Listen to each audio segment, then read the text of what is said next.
A aspersão do sangue de Cristo. Cadernos 43, em 14 de setembro de 1943. Nota do tradutor. Este episódio foi ditado por Jesus a Maria Valtorta no dia 14 de setembro, quando se comemora a chamada Festa da Santa Cruz. Em janeiro de 2024, programei episódios do livro Cadernos 43 até dezembro de 2025, no formato de texto. Entretanto, fiquei surpreso quando no dia 2 de julho de 2024, transformei este episódio em vídeo de áudio, que estava programado para ser publicado no dia 4 de julho de 2024. Acontece que este episódio é a primeira publicação do mês de julho, que é dedicado ao preciosíssimo sangue de Cristo. Para Deus não existe coincidência, mas sim providência. Por isso, sejamos atentos a este áudio. Diz Jesus: chama-se Festa da Santa Cruz. Seria melhor dizer Festa do Sacrifício, porque sobre a cruz se realizou a apoteose do meu sacrifício de redentor. E dizendo, do sacrifício, poder-se-ia dizer do sangue, porque sobre a cruz terminei de derramar meu sangue até a última gota, até quando já não é sangue, mas soro de sangue, a transsudação extrema de um corpo que morre. Quanto sangue, Maria! E o aspergi por toda a parte, para santificar tudo e todos. Também neste meu sofrer e sangrar em muitos lugares, há o seu porquê, que vós não indagais, mas que eu, para a festa da cruz, te quero revelar. Eu o aspergi no Getsemane, horto e olival, para santificar o campo e as obras do campo.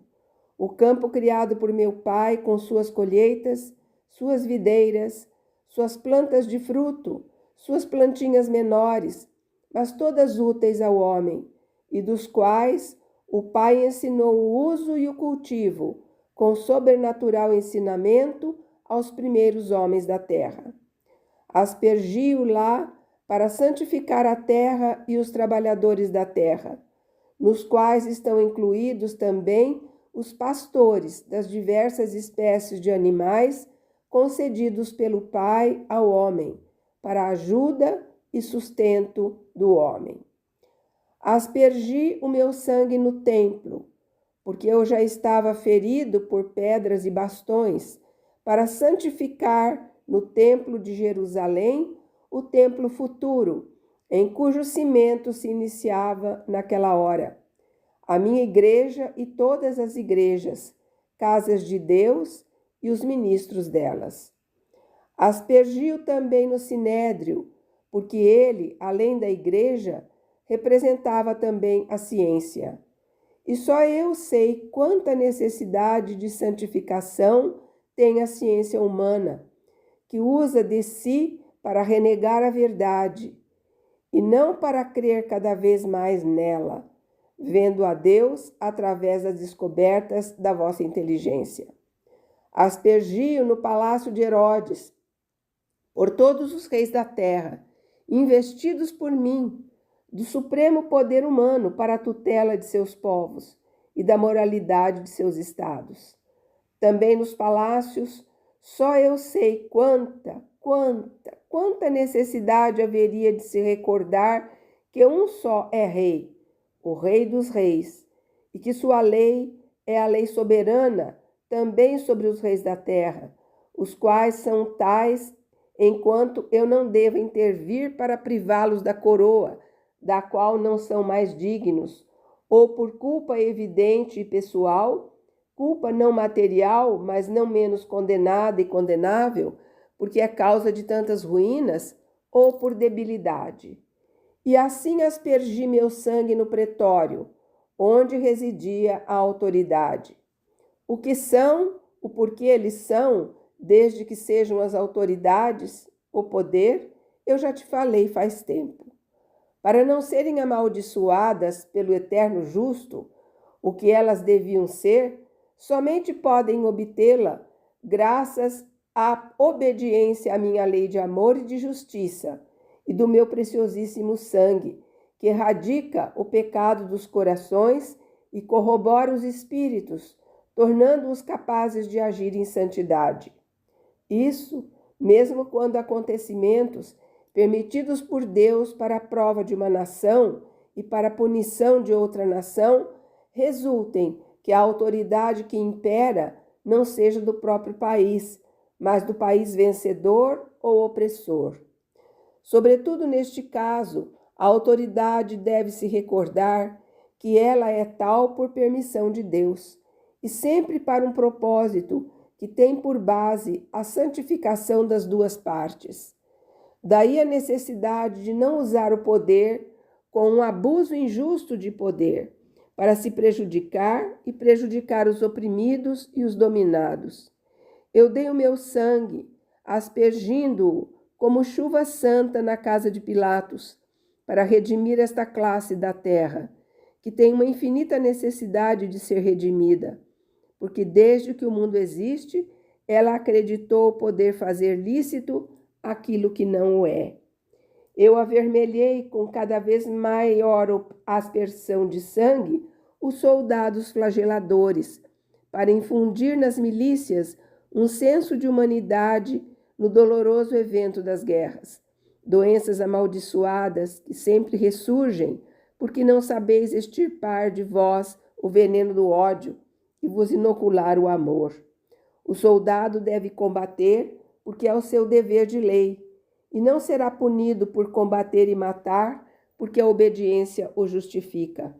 Mas será punido por mim quando, no seu combate, usar crueldade e se permitir abusos que não são necessários e que, ao contrário, são sempre amaldiçoados por mim por serem inúteis e por serem contrários à justiça, que deve ser sempre justiça, mesmo quando uma vitória humana exalta ou um ódio de raça suscita sentimentos contrários à justiça.